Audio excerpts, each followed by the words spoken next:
조국 수석 그 법무장관 됐을 때 그 21명의 검사를 동원해서 수사를 하지 않습니까?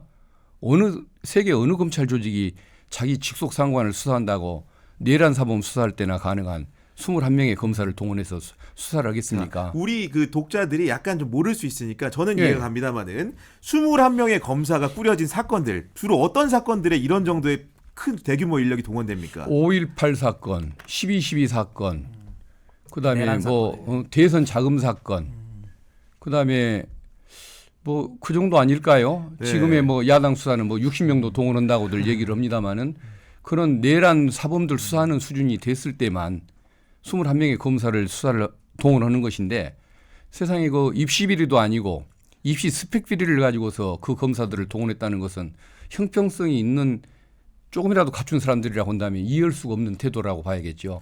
사후적으로 지금 조국 그 대표에 대한 동정론 같은 것들이 부상하는 이유 중에 하나가 예. 보통 우리가 저도 이제 검찰 출입을 좀 꽤 해봤습니다만은 통상 수사를 하면 이건희 이재용을 수사하면 둘 중에 한 명만 기소하는 모습을 주로 많이 봤거든요. 예. 예를 들면 승계 문제라고 할지라도 예. 그리고 예를 들면 정의선하고 뭐 이제 정몽구를 하게 되면 정의선은 기소유예하고 정몽구 회장을 구속한다거나 이런 게 약간 통념이었던 것 같은데 여기는 보니까 그 정경심 교수와 그리고 딸인 조민까지 전부 다 기소를 했어요.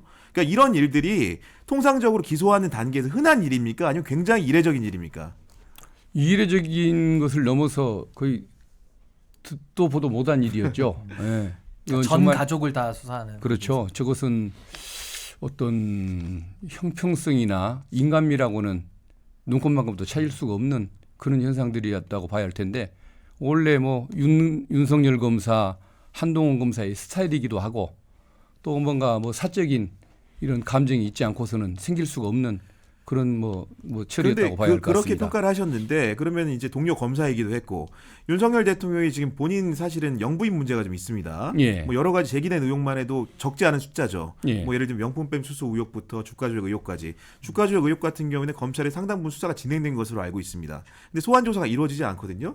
이런 그 비교했을 때 좀 어떻습니까? 느끼시는 감정이. 그 양평 고속도로. 남의 가족은 그렇게 표창장 위조 사건 가지고 인턴 시간 위조 사건 등을 가지고 저렇게 잔인한 수사를 했는데 자기 가족에 대해서는 소환 조사도 못하게 만들고 특검법마저도 거부권을 행사하고 이건 정말 뭐 평가할 가치도 없는 일인 것 같습니다. 뭐 국민들이 다 느끼시는 일이겠죠. 네. 예. 알겠습니다. 더 중요한 건 조국 전 장관 당시에는 이제 청문회 앞두고 이제 바로 기소를 했잖아요. 그러니까 소환도 안 하고서 바로 기소한 게 이제 특징인데 당시 이제 그 권력형 비리라 해서 사모펀드 관련된 문제 제기를 했는데 이제 거기에 대해서는 다 또 무죄가 난 부분이 많잖아요. 그러니까 결국 남은 거는 이제 표창장 이제 하나 남은 건데 예. 말씀하신 대로 그거 그러면 수사하기 위해서 저런 검찰권을 대규모로 동원할 수 있느냐? 저는 그런 딸 사건 뭐 특검법 이번에 제출하겠다는 거 아닙니까? 조국 네, 22대 수석이. 국회 열면 하겠다고 예. 했죠. 아마 그렇게 남의 자식들 열심히 수사했던 그 정성 가졌던 사람이라고 한다면 아마 한동훈이 양심이 있다고 한다면 그 특검법을 받아들여야 맞겠죠.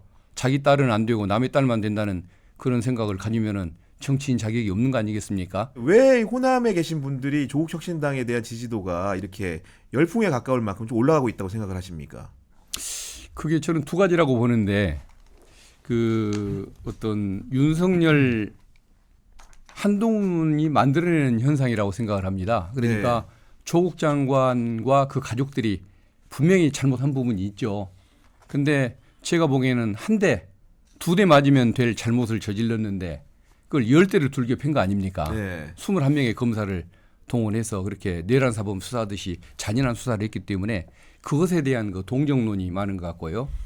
그다음에 저기를 등장을 시켜서 윤석열, 한동훈 못된 사람들 뭔가 좀 혼을 좀 내줘야 한다는 그 좀 인과응보 심리 이런 것들 때문에 그 돌풍 현상이 생긴다고 생각을 하는데 그래도 저는 그렇다고 조국 그분이 또는 그 가족분들이 그 뭐 실수가 없었던 것이냐 그건 아니기 그건 때문에 아니죠. 네. 저는 그 본인도 돌풍에 인정하지 않습니까? 어느 정도 네. 한계가 있지 않을까 생각을 해봅니다. 지금 소위 뭐 특검의 시대라고 해도 될 만큼 각 당들이 보면 야당 중심으로 온갖 특검법을 발의하고 있습니다. 예. 어떻게 보면 이게 정상적인 건 아니잖아요. 예. 이렇게 뭐 김건희 특검, 뭐 한동훈 특검 모든 게 다 특검으로 해결해. 기존 제도권 수사기관이 말고 그러니까 이런 현상의 이유는 뭐라고 생각하십니까? 그 검찰이 제대로 안 한 것이죠. 검찰이 그것을 수사를 제대로 해서 여야에 상관없이 형평성 있게 수사를 했거나 또 여당에 대해서 수사를 했지만 결과가 아닌 걸로 드러났을 때는 그걸 국민에게 소상히 설명을 해서 왜 아니라고 했는지 그 공감을 얻으면은 그런 일은 없지 않겠습니까? 근데 지금은 야당 수사는 그렇게 철저하게 몇 년씩 하면서 대통령 부인은 부르지도 않고 한동훈 딸은 부르지도 않고 아예 수사 대상으로 삼지를 않는 이 마당이다 보니까 결국은 야당으로서 할 수 있는 일은 특검 제도를 발휘하는 것밖에 없지 않겠습니까?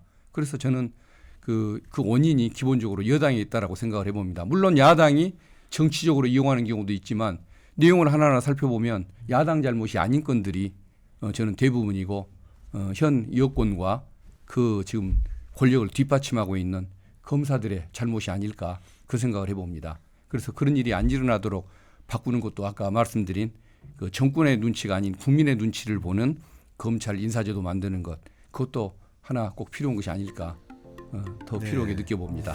알겠습니다.